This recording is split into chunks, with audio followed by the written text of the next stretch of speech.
Nakakaasar. Vince, bakit? May problema ka ba? Nakakaasar kasi, Chong.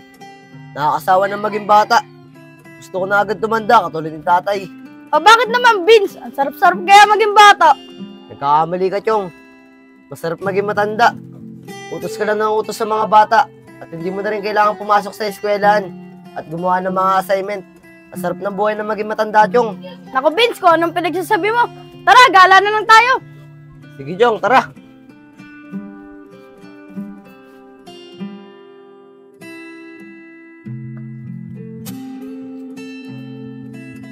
Vince! Vince! Sino yan? Si Enchong to, Vince! Uy, Chong, tari ka dito. Pasok ka.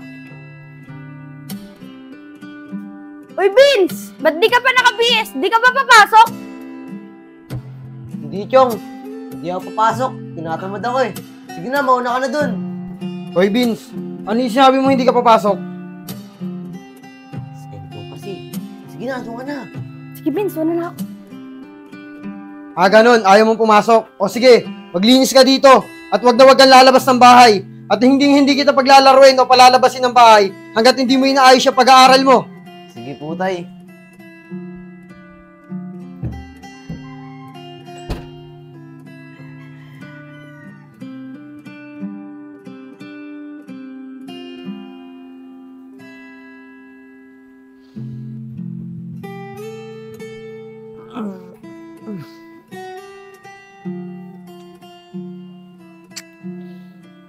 Ay, nakalimutan ko maglinis.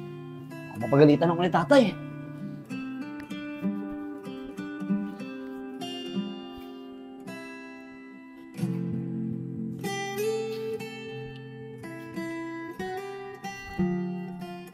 Ba't ito itsura ko? Matanda na ako? Tsaka parang umitim yata ako. Pero okay lang. Importante, matanda na ako. Magagawa ko na lahat ang gusto ko. Yes! Yes! Pabalita ko kay Enchong to. Sigurado ako matutuwa si Enchong pag nalaman niya. Oh, saan ka pupunta? Di ka na naman papasok? Papasok?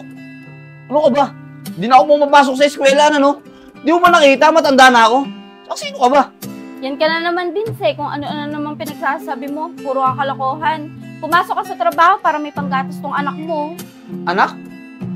Daddy, pasok ka naman para bili mo ako gatas. May anak na pala ako. Nako, Vince, tumigil ka na nga sa kalokohan mo. Oh, eto bag mo, pumasok ka na. Hatiran na kita ng pagkain doon. Teka nga, naguguluhan ako. Saan ba ako pumapasok? Saka saan ba yung trabaho ko? Ikaw, nagiging makakalimutin ka. Doon, kila paring Kaisan, gumagawa kayo ng bahay doon. Bilisan mo pumasok, baka maliit ka na naman, di ka na naman pagsahurin nun. Sige, papasok na ako.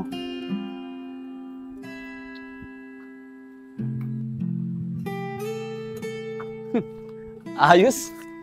Patandaan na ako. Di na ako papasok sa eskwelahan. Magagawa ko na yung mga gusto ko. Pero teka, ano kaya yung Kaisan na yun?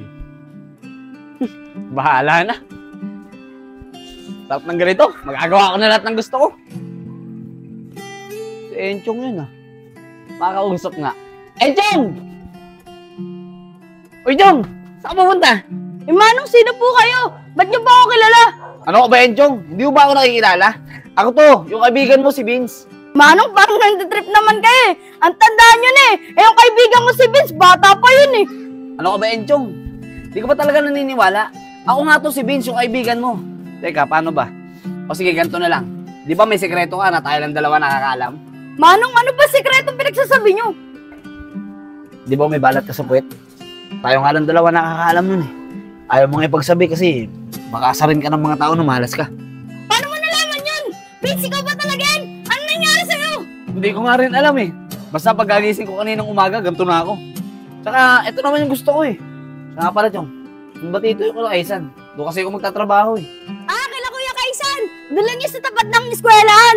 Kung may ginagawang bahay. Ganun ba, Chong? Sige, Chong. Salamat ah. O paano? Tatrabaho pa ako eh. Diyan ka na.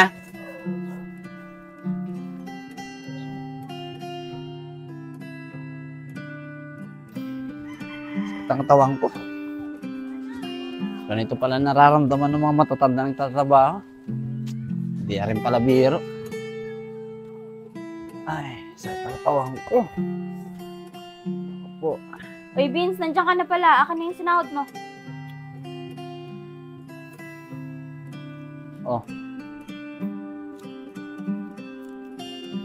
O, kulang pa to ah. Panggatas lang to nung anak mo. Wala pa tayong budget dito ng pang isang linggo. Meron pa tayong bayarin ng tubig at kuryente. Kaya hanggat maaari, mag-OT ka para madagdagan tong sahod mo. Oh, sige, sige. Subukan ko. Paano? Akit muna ako sa taas ah. Pahinga muna ako. Sige, maya-maya bumaba ka ah. Bibili kong gatas tong bata. Bantayan mo muna. Sige.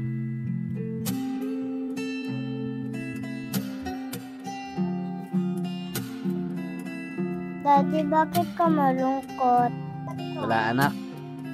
Naiingit lang kasi si daddy dun sa mga bata.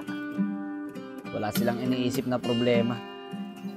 Tanging ginagawa lang nila, maglaro, kumain, matulog at mag-aral.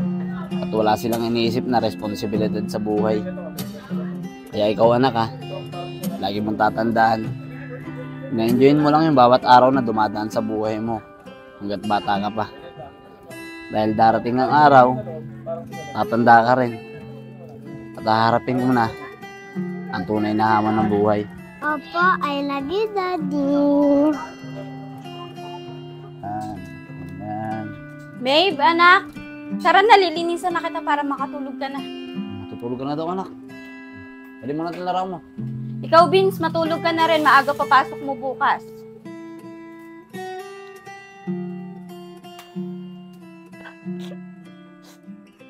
Hirap pala lang ganito. Hirap pala maging matanda. Ang daming responsibilidad at obligasyon. Sana pala hindi ko na lang hiniling to.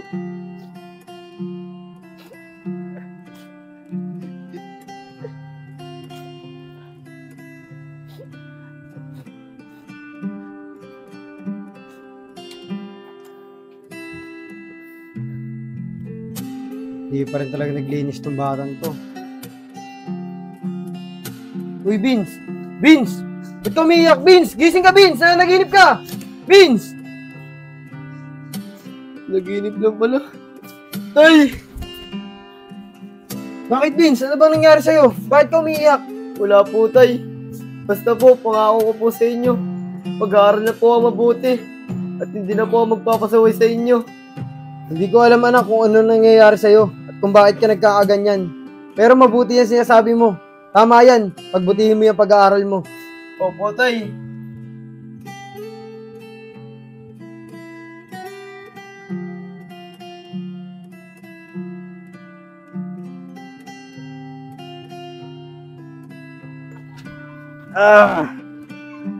Chong, sarap talaga maging bata, no?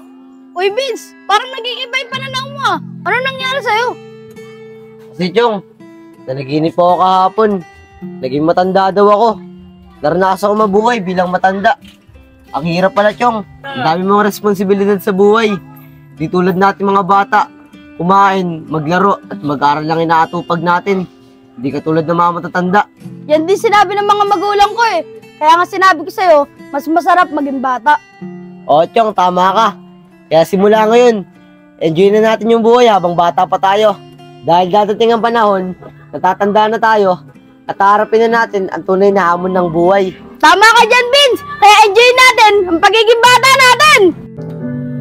Spirit, lead me where my trust is without borders.